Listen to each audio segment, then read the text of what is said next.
Those responsible for relaying the news are oftentimes finding themselves as the ones making the headlines, at least in the age of President Trump. Sometimes this is no fault of their own, and sometimes the ongoing feud between the media and the White House is used as the newsworthy element itself. So here to help us make sense of what we see on our screens is media analyst Steve Krakauer, the founder and editor of the newsletter and the podcast, The Fourthwatch.media, and the executive producer of The Megyn Kelly Show. So, Steve, it's really good to have you on the program tonight. I love what you've been doing, by the way, on your podcast. You've had great guests as well, and the Megyn Kelly thing, too, is really taking off as well. So it's a real pleasure to have you on the show tonight. Great to be here. Thanks for having me on. So I want to talk about the latest feud between the media and the White House, this one involving the lack of access to public health officials amid the pandemic. So I want to play how ABC's John Carl covered this situation over the weekend and then get your response on the other side. So let's take a look. The CDC forecasts up to 20,000 more Americans could die from COVID by the end of the month. Our brand new ABC News Washington Post poll finds 2/3 of voters say President Trump failed to take appropriate precautions against the virus. What's more, a whopping 62% of voters say they don't trust what he says about COVID-19. We had hoped to talk to Dr. Fauci about both the outbreak at the White House and across the country. He was more than willing to join us, but the White House wouldn't allow you to hear from the nation's leading expert on coronavirus. In fact, they wouldn't allow any of the medical experts on the president's own coronavirus task force to appear on this show. So, Steve, so much of politics nowadays is about controlling the media narrative to some degree. Do you think the White House is doing itself a disservice by not putting out public health officials? Yeah, I think this is an example of where we are in the Trump era right now, and I do think it's disappointing. I've written about the fact that I believe that the Trump administration should be being more transparent about, particularly in light of the event that happened, which President Donald Trump has come down with COVID. I think that they could afford to do that. But what you see, Dr. Fauci actually was on CNN today. Certainly no great a fan of President Trump, and he was sitting there and talking in a very objective, very moderate way about the things that were that the Trump administration was getting right, or the things that Donald Trump was saying that were true. But what you get is a media that's so hungry to take things potentially out of context. And I see that there is this. Neither side on this, the media and the Trump administration, is doing a disservice actually to the American public for not getting more fair and just fact-based information out there. I think you raise a good point, because ever since then, for example, the whole conversation that has controlled a lot of the mainstream media networks, including the networks themselves, has been the lack of transparency. That has become the story to some degree, not necessarily even what Anthony Fauci has to say so much. But to me, this is a little bit representative of a bigger thing. I mean, there are plenty of people who have made an entire career now essentially either supporting the president or taking a more adversarial approach against him, even when some people aren't fans of the president's initially. So on the other side, there are many individuals who have been making a career opposing the president, mainly trying to find a home among the resistance crowd, if you will, such as the former Republicans of the Lincoln Project. So I want to show a clip. 60 Minutes profiled these individuals over the weekend, and Leslie Stahl pressed the founders on their place in this very moment. So let's take a look at that clip. And I'm going to quote, "They're failed strategists who are doing this for the money." The easiest way in the world for a Republican strategist to make money right now is to shut up and say nice things about Donald Trump. So clearly we're in the wrong line of work. But they've also drawn fire from some on the left for their own role in creating the Republican politics they now decry. Do you bear any responsibility, you personally, for bringing the country to where it is?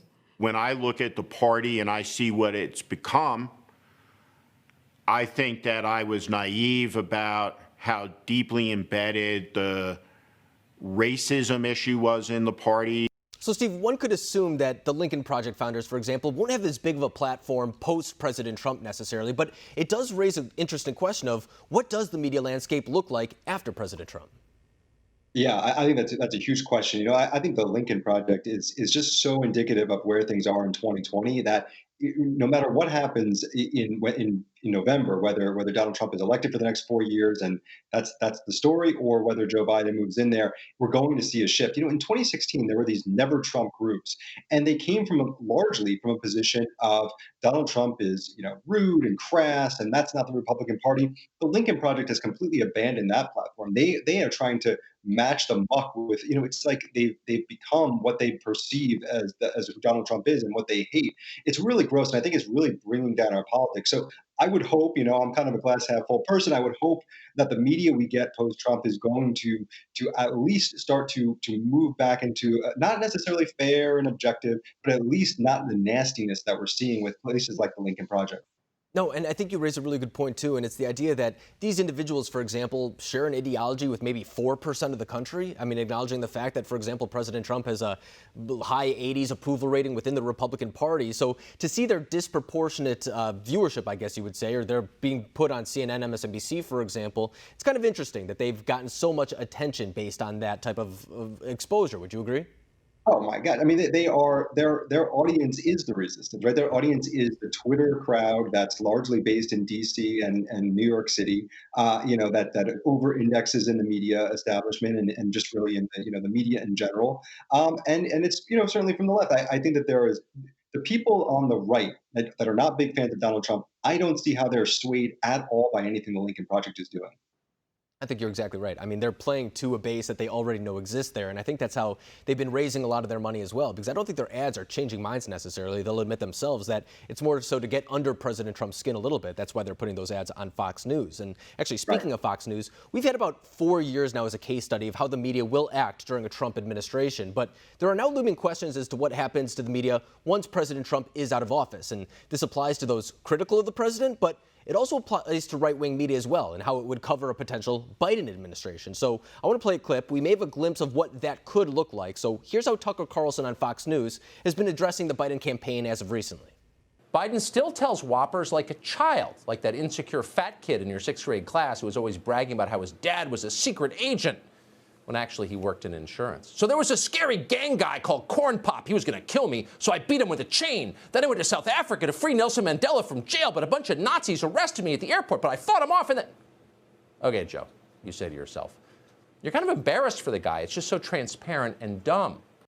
So that's Tucker Carlson, and of course he's a more opinionated figure, and you kind of expect what you're going to get when he's talking about Joe Biden. But Fox News, for example, did see an increase in ratings under the Obama presidency, for example. So do you think that post-President Trump, whenever it does happen, it'll return to that once again?